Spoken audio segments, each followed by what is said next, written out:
आज का मेरा वीडियो है difference between cost accounting and management accounting. सबसे पहले रिक्वेस्ट है कि कॉस्ट अकाउंटिंग का जब बात करूं तो अपने आप को कॉस्ट अकाउंटेंट मान लो, और मैनेजमेंट अकाउंटिंग का बात करूं तो अपने आप को मैनेजमेंट अकाउंटेंट मान लो, ज़्यादा समझ में आएगा। पहला डिफरेंस देखते हैं ओरिजिन के बेस पे। This system of accounting evolved in the beginning of 20th century। मतलब यह 20वीं शताब्दी के बिगिनिंग में आया है। ठीक है, बिगिनिंग में इसका जन्म हुआ है। अब मैनेजमेंट अकाउंटिंग में आते हैं। This system of accounting evolved in the middle of 20th century. मतलब ये भी 20 शताब्दी में आया है, लेकिन मिडल में आया है। मतलब कॉस्ट अकाउंटेंट के बाद मैनेजमेंट अकाउंटिंग आया है, कॉस्ट अकाउंटिंग के बाद मैनेजमेंट अकाउंटिंग आया है। ओरिजिन इसका देख लिए। दूसरा में इसका देखते हैं। दूसरा पॉइंट है ऑब्जेक्ट कॉस्ट अकाउंटिंग का।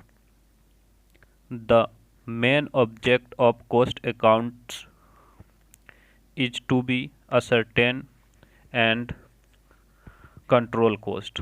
कॉस्ट अकाउंटेंट का पहला ऑब्जेक्ट क्या होता है कि कैलकुलेट करना। असर्टेन मतलब होता है कैलकुलेट करना किसी भी प्रोडक्ट का कॉस्ट।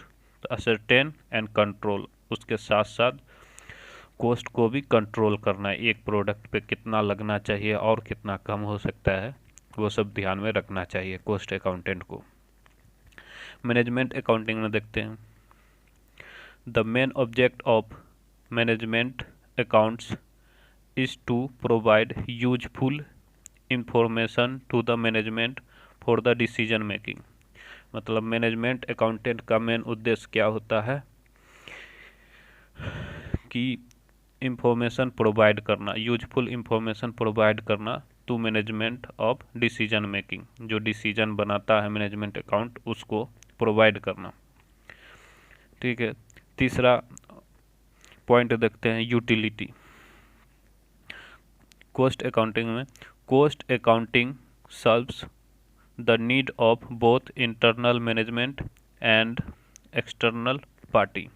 मतलब कॉस्ट अकाउंटिंग जो अपना जो रिपोर्ट तैयार करता है, तो वो सर्व करता है इंटरनल, मतलब अंदर में भी देता है और बाहर पार्टी को भी यूजफुल होता है उसके रिपोर्ट।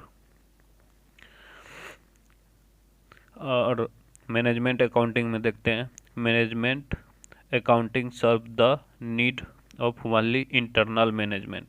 ये सिर्फ मैनेजमेंट अकाउंटिंग में सिर्फ अंदर के मैनेजमेंट को ध्यान रखा जाता है कि अंदर में क्या लागू होना चाहिए, कब से लागू होना चाहिए। ये दोनों में हेल्प करता है, इंटरनल और एक्सटर्नल में। कॉस्ट अकाउंटिंग इंटरनल एक्सटर्नल दोनों में हेल्प करता है। मैनेजमेंट अकाउंटिंग सिर्फ इंटरनल से रिलेटेड है, तो इंटरनल में हेल्प करता है। चौथा पॉइंट है basis of recording. Cost accounting में है it is based on both present and future transaction for cost ascertainment. मैंने कॉस्ट को कैलकुलेट करना है और कॉस्ट को निर्धारित करता है।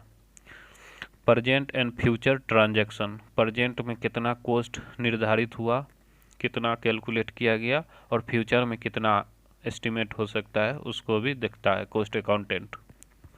और management it is concern purely with the transactions related to future. ये फ्यूचर से रिलेटेड ट्रांजैक्शन को देखता है और पॉलिसी टाइप का बनाता है। पांचवा है इसका स्कोप। देखते हैं कॉस्ट अकाउंटिंग में। Cost accountant have narrow scope. इसका बहुत छोटा सा क्षेत्र होता है। As it covers matter related to the ascertainment and control of cost. यह कॉस्ट को कंट्रोल करने में काम आता है और उसको कैलकुलेट करने में काम आता है।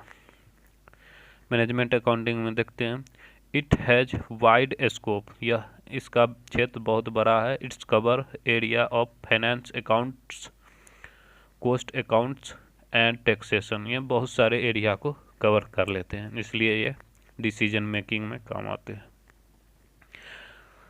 छठा पॉइंट है type of transactions deal with, it deals with only with monetary transaction that is cover only quantitative aspect. इसमें सिर्फ मॉनेटरी रिलेटेड ट्रांजैक्शन होता है, फालतू की बात नहीं है। तो जो पैसे में जो ट्रांजैक्शन सिर्फ पैसा को रिकॉर्ड करता है, मनी से रिलेटेड हो, उसी को रिकॉर्ड किया जाता है।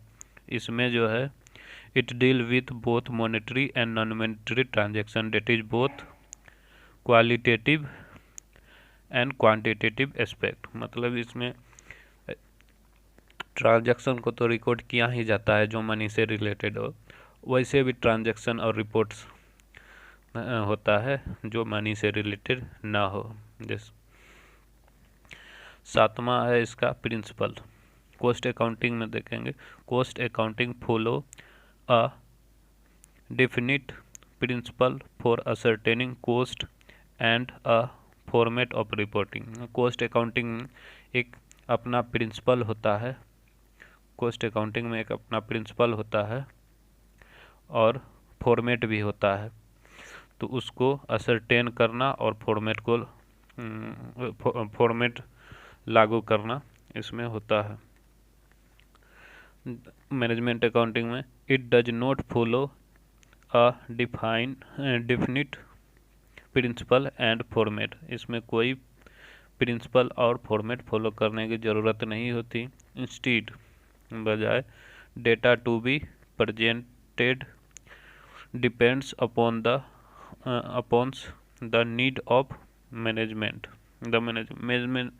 जो मैनेजमेंट को ज़रूरत होता है वो डेटा डायरेक्टली रिपोर्ट कर दिया जाता है।